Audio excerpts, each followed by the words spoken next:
नमस्ते, जय Shri Ram, welcome to बासी खबर। और बासी खबर का ये है हमारा दूसरा एपिसोड।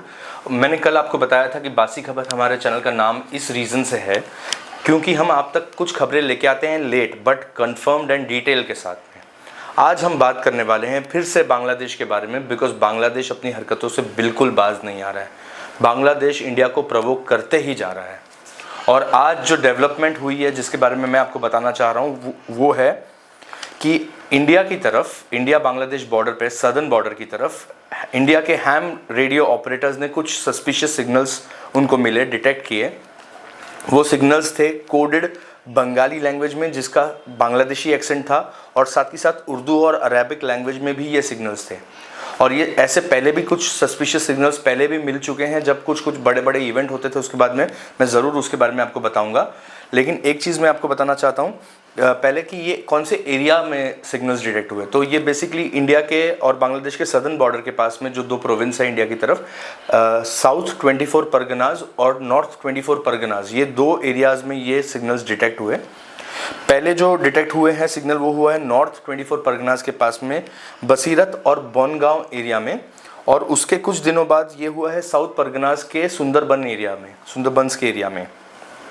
ओके, सो और जो हैम रेडियो ऑपरेटर्स है उनके बारे में भी मैं बताना चाहूँगा। जो हैम रेडियो ऑपरेटर्स है वो बेसिकली प्रोफेशनल नहीं होते, प्रोफेशनल होते हैं लेकिन वो प्रोफेशनली एम्प्लॉयड नहीं होते, वो अपनी हॉबी के लिए बेसिकली ये चीज़ कर रहे होते हैं। और इसीलिए इन्होंने ये इंडिया को बहुत बार पहले भी सिग्नल्स डिटेक्ट करके बता चुके हैं। इसके बारे में भी मैं थोड़ा और डिटेल आपके साथ में शेयर करूँगा। तो बेसिकली जब उनको ये सिग्नल मिला तो टाइम था रात के 1 से 3 बजे, और ये बहुत बार सिग्नल रिसीव हुए। तो उन्होंने ये आगे ये इन्फॉर्मेशन जो था, बिकॉज ये सस्पिशियस था, उन्होंने ये इन्फॉर्मेशन आगे कैरी फॉरवर्ड की। ये उन्होंने पहुंचाई ही है इन्फॉर्मेशन इंटरनेशनल मॉनिटरिंग स्टेशन के पास जो कि कोलकाता में है, ताकि इसकी ट्रैकिंग हो पाए, ये क्यों हो रहा है और कहाँ से हो रहा है। ठीक है। जो ट्रांसमिशन कोडेड था वो था कोडेड बंगाली लैंग्वेज में, मैंने पहले भी आपको बताया। और इस बंगाली लैंग्वेज के पीछे जो एक्सेंट आ रहा था वो बांग्लादेशी एक्सेंट था। तो इससे ये पता चलता है कि ये इंडिया के कोलकाता या वेस्ट बंगाल से नहीं पास हो रहा था, ये वहीं से आ रहा था, बांग्लादेश की तरफ से। साथ में उर्दू और अरेबिक को भी यूज़ किया गया इस सस्पिशियस कोड्स के लिए। और कुछ बार ऐसा भी हुआ कि कुछ अदर लैंग्वेज यूज़ की गई जो कि डिटेक्ट नहीं हो पाई कौन सी लैंग्वेज में बात की गई।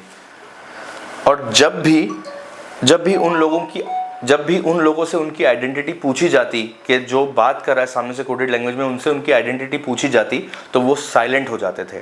तो इसी से पता चलता है कि कुछ तो वो सस्पिशियस कर रहे थे। और ये जो खबर है ये अमरीश नाग बिस्वा ने, जो कि सेक्रेटरी है वेस्ट बंगाल रेडियो क्लब के, उन्होंने ये पीटीआई को ये स्टेटमेंट दिया है। और ये सिग्नल्स जो है ना, मैं आपको बताता हूँ, ये बिल्कुल भी ऑर्डिनरी सिग्नल्स नहीं है, बिकॉज ऐसा पहले कई बार हो चुका है और उसके बाद में कुछ बड़ा इवेंट हुआ है। फॉर एग्जांपल 2002-2003 में ये पहले एक बार ये सिग्नल मिले थे, सेम टाइप के सिग्नल्स से, सस्पिशियस थे, अलग अलग लैंग्वेज में थे, कोडेड लैंग्वेज में थे। और उसके तुरंत बाद में 6 एक्सट्रीमिस्ट ने पाकिस्तान बॉर्डर से इंडिया को एंटर किया था। थैंकफुली इंडियन आर्मी ने उनको ट्रैक कर लिया था, उनको रोक लिया था और पकड़ लिया था, और कुछ बड़ा वो इंडिया में नहीं कर पाए। और 2016 में भी एग्जैक्टली यही चीज़ हुई थी, फिर से सस्पिशियस कोडेड लैंग्वेज में मैसेजेस मिले थे, डिटेक्ट किए गए थे 2016 में भी और 2017 में भी। और 2017 की तुरंत बाद इंडिया के बंगाल के बसीरत एरिया में कम्युनल क्लैशेस हुए थे। सो इससे ये पता चलता है कि ये जो सस्पिशियस वाले जो मैसेजेस है, ये इसके बाद में कुछ बड़ी एक्टिविटी होती है। तो मोस्टली जो ये सिग्नल्स है ये कौन पास कर रहा है, बेसिकली या तो एक्सट्रीमिस्ट पास कर रहे हैं या तो स्मगलर्स पास कर रहे हैं। और अगर आप स्मगलर्स की बात देखेंगे तो आप जानते हैं कि बीच में थोड़े टाइम पहले की बात है, ये यूनुस सरकार आने के बाद ही बांग्लादेश की और इंडिया बॉर्डर्स पे 3 बंकर्स पकड़े गए थे।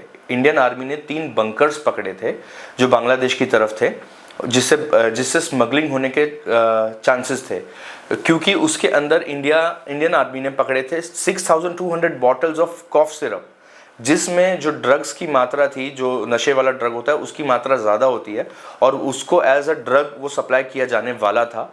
5 ट्रक भर के वो बॉटल्स बंकर्स में मिली थी। 1.4 करोड़ का कुछ वो बॉटल्स का कॉस्ट था। तो आप सोचिए कि बांग्लादेश ने जब से ये सरकार न्यू वाली आई है तब से कितनी ये सस्पिशियस एक्टिविटीज़ बढ़ा दी है, एंटी इंडिया एक्टिविटीज़ बढ़ा दी है। और आप ये भी जानते हैं कि बार बार बांग्लादेश जो है इंडिया को प्रोवोक करते ही जा रहा है। कई बार तो ऐसा हुआ कि बांग्लादेश के कुछ नेता और इनफैक्ट कुछ नेता नहीं, बांग्लादेश के एक्स आर्मी ऑफिसर्स ने ये भी क्लेम कर दिया कि वो चाहें तो 4 दिन में, वो चाहें तो 4 दिन में इंडिया के कुछ एरियाज जैसे कि आसाम और वेस्ट बंगाल को इंडिया से कट कर देंगे और कैप्चर कर लेंगे। कितनी फ़नी बात है, कितनी फ़नी बात है ये। और ये गलत फहमी में बांग्लादेश पता नहीं कैसे और कहाँ से और कब से आ गया है। उसके अलावा बांग्लादेश के कुछ नेता इंडिया को धमकी भी देते रहते हैं। फॉर एग्जांपल जहांगीर आलम चौधरी जो बांग्लादेश के एक नेता है, बेसिकली ये इन्होंने एक प्रेस कॉन्फ्रेंस में बताया कि बांग्लादेश चाहे तो इंडिया बांग्लादेश के बीच का जो भी बॉर्डर एग्रीमेंट्स है उसको रद्द कर सकता है। तो आप सोचिए कि बांग्लादेश को इतनी हिम्मत कहाँ से आ रही है। और मुझे तो लगता है कि इंडियन गवर्नमेंट जो है कुछ बड़ा डेफिनेटली एक्शन लेगी, और इसमें से कुछ बड़ा एक्शन ऐसे लिया भी जा सकता है। बिकॉज देखिए, अगर आप देखेंगे तो इंडिया का जो चिकन नेक कॉरिडोर है उसके पास इंडिया ने बहुत सारी ड्रिल्स कैरी आउट की थी थोड़ा टाइम पहले। तो इसका ये मतलब भी हम समझ सकते हैं कि कहीं ऐसा भी हो सकता है कि इंडिया प्रोवोक होने के बाद में कहीं बांग्लादेश का कुछ एरिया कैप्चर करके इंडिया के चिकन नेक कॉरिडोर को थोड़ा सा ब्रॉड कर ले, जो कि सबसे बेस्ट चीज़ होगी अगर ऐसा किया जाए तो। बिकॉज चिकन नेक कॉरिडोर के बारे में अगर बात करें तो आप जानते हैं कि पाकिस्तान आर्मी भी बांग्लादेश विजिट उन्होंने किया था थोड़ा टाइम पहले, और डिप्लॉय करने की बात हो रही थी कि पाकिस्तान की आर्मी को डिप्लॉय किया जाएगा इंडिया के चिकन नेक कॉरिडोर के बहुत पास में, इससे ताकि इंडिया को प्रोवोक किया जाए या इंडिया का कुछ एक्शन एंटिसिपेट किया जाए और इंडिया कुछ एक्शन ले। तो लेट्स सी आगे क्या डेवलपमेंट होती है। और हमें अपनी इंडियन गवर्नमेंट पे पूरा ट्रस्ट है कि वो जो भी करेगी सोच समझ के करेगी।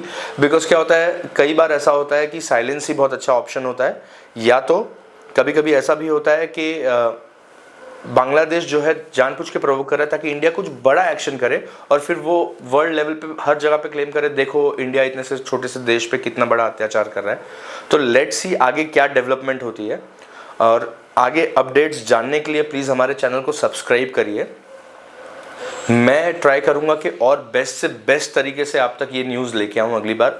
अब मैं खुद ये सारी चीज़ें हैंडल कर रहा हूँ, तो थोड़ा सा चीज़ें जो है उतनी परफेक्ट नहीं हो रही है, बट लेट्स सी अगर आप सबका सपोर्ट मिलता रहा तो इस चैनल को हम बहुत बड़ा करेंगे और आप तक हम बहुत सारी खबरें लेके आएंगे। सिर्फ एक खबर 2 खबर दिन में नहीं, हम बहुत सारी ऐसी न्यूज़ लेके आएंगे जो main stream media miss out कर जाता है या मेन स्ट्रीम मीडिया कवर नहीं करता है। तो बहुत बहुत थैंक यू अभी तक बने रहने के लिए। Please like, share and subscribe my channel. जय श्री राम।